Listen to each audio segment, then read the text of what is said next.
उन्हीं कानूनों की देन है कि आज अपराध करने पर उतना जुर्माना नहीं लगता, जिससे कहीं गुना ज्यादा तो गलती से ट्रैफिक नियमों का उल्लंघन हो जाने पर लग जाता है। अपराधी अपराध करके खुलेआम पीड़ित को प्रताड़ित करता है और प्रशासन इन गुंडों का गुलाम बन जाता है, जिसका प्रभाव यह होता है कि कोर्ट यानी न्यायपालिका यह कहती है कि सबूतों और गवाहों के अभाव में हम कुछ नहीं कर सकते। लेकिन आजकल ये व्यवस्था आम आदमी के उत्पीड़न का एक साधन बन चुका है। इलेक्ट्रॉनिक एविडेंस तथा डिजिटलाइजेशन न्याय व्यवस्था में क्रांति ला सकता है। तो सरकार के आंखों पर बंधी पट्टी खुली और उन्होंने इस बारे में विचार किया। अब आप सोच रहे होंगे सरकार कर तो रही है काम, फिर क्या दिक्कत है? और ऐसा इन कानूनों के लागू हो जाने से पहले करना है, क्योंकि इन कानूनों के बन जाने के बाद तो एक बस कहावत ही याद आएगी कि अब पछताए होत क्या जब चिड़िया चुग गई खेत।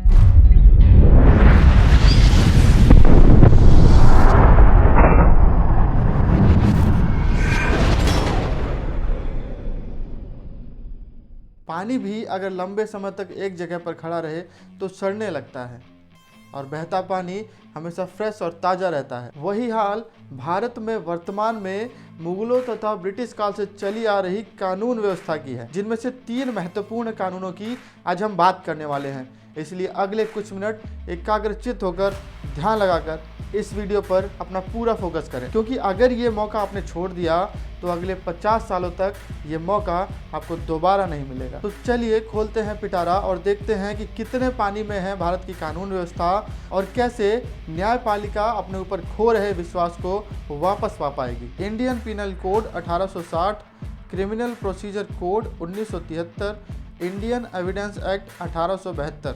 इन तीनों कानूनों के नाम के बाद एक साल जुड़ा हुआ है।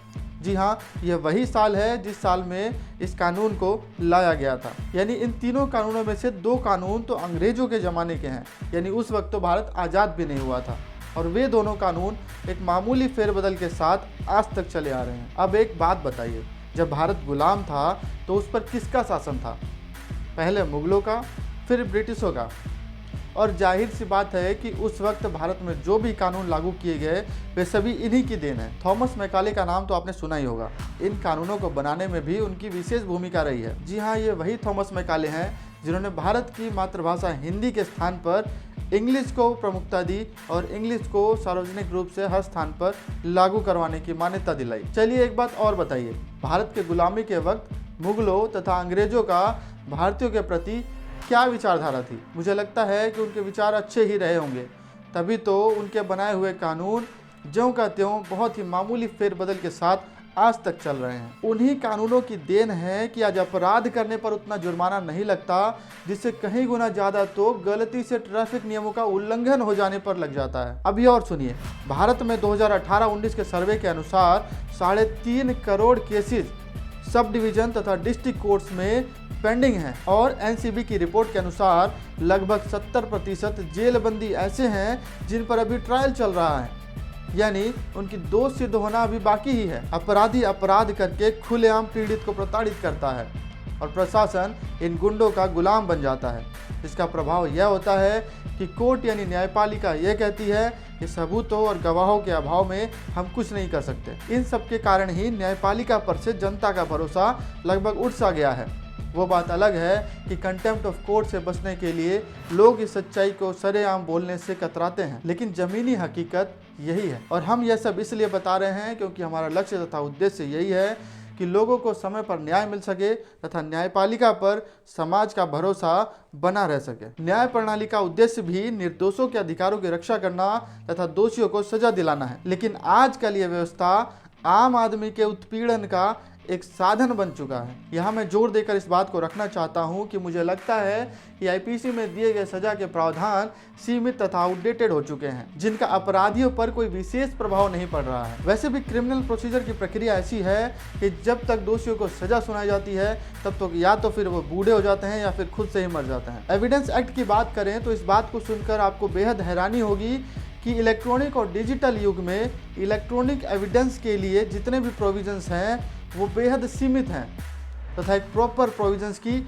आज भी कमी है। इलेक्ट्रॉनिक एविडेंस तथा डिजिटलाइजेशन न्याय व्यवस्था में क्रांति ला सकता है, बशर्ते इसे उचित प्रावधानों के साथ लागू किया जाए। और मुझे लगता है कि यह अब सही समय है आपको मुद्दे की बात बताने का। जो बातें और तथ्य हमने आपसे अब तक किए उन सभी के मद्देनजर जब कानूनों में बदलाव की क्रांति तेज होने लगी तो सरकार के आंखों पर बंधी पट्टी खुली और उन्होंने इस बारे में विचार किया। मिनिस्ट्री ऑफ होम अफेयर्स ने इस मामले को संज्ञान में लेते हुए मार्च 2020 में अपना एक आदेश पब्लिश किया, जिसके अनुसार नेशनल लॉ यूनिवर्सिटी के vice chancellor doctor Ranveer Singh की अध्यक्षता में एक कमेटी बनाने का निर्देश दिया गया, जिसे 6 माह के समय सीमा के साथ 45 लाख रुपए भी संबंधित खर्चों के लिए एलोकेट किए गए। उस आदेश में सुप्रीम कोर्ट के सीनियर वकीलों को तथा दिल्ली हाई कोर्ट के जजेस को कमेटी के मेंबर के रूप में शामिल करने का सुझाव भी दिया गया। अब आप सोच रहे होंगे सरकार कर तो रही है काम, फिर क्या दिक्कत है? तो जनाब दिक्कत ये है कि जब संविधान बन रहा था तो केवल बाबा साहब ने ही पूरी क्षमता के साथ काम किया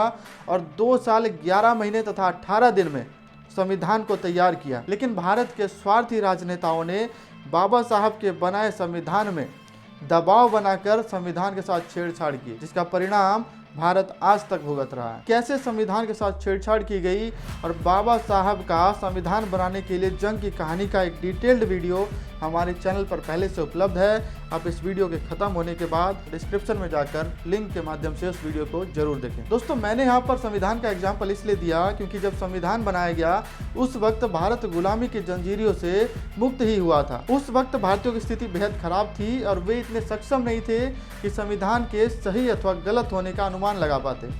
लेकिन आज का भारत नया भारत है और आप सभी लोग जागरूक हैं और आपको यह पता होना चाहिए कि जो कानून आपके लिए बनाया जा रहा है उसमें क्या है और उस कानून को और बेहतर कैसे बनाया जा सकता है। और यह तभी संभव हो सकता है जब यह सभी प्रक्रिया ट्रांसपेरेंट होगी और आपकी उसमें सहभागिता होगी। और ऐसा संभव तभी हो पाएगा जब आप इसके लिए आगे आएंगे। और ऐसा इन कानूनों के लागू हो जाने से पहले करना है, क्योंकि इन कानूनों के बन जाने के बाद तो एक बस कहावत ही याद आएगी कि आप पछताए होत क्या जब चिड़िया चुग गई खेत। लेकिन अभी भी आपके पास वक्त है, आप अपनी आवाज़ को उठाते रहें तथा अपने सुझाव हमारे चैनल के माध्यम से या फिर डायरेक्ट सरकार तक पहुंचाएं, ताकि कानूनों में उचित बदलाव के साथ एक सही कानून जनता के लिए पेश हो सके, जिससे प्रत्येक वर्ग को लाभ मिल सके। दोस्तों, उम्मीद करता हूं आज की वीडियो से आपको कुछ सीखने और समझने को मिला होगा। अगर आपको यह वीडियो पसंद आई तो अपने साथियों के साथ शेयर करें तथा अगर आप इस चैनल पर पहली बार विजिट कर रहे हैं तो हमारे चैनल को सब्सक्राइब करें तथा बेल नोटिफिकेशन को भी जरूर प्रेस करें। साथ ही हमारे फेसबुक पेज को भी जरूर फॉलो करें। आज के लिए इतना ही, मिलेंगे अगले एक और इंटरेस्टिंग वीडियो में। तब तक के लिए जय हिंद।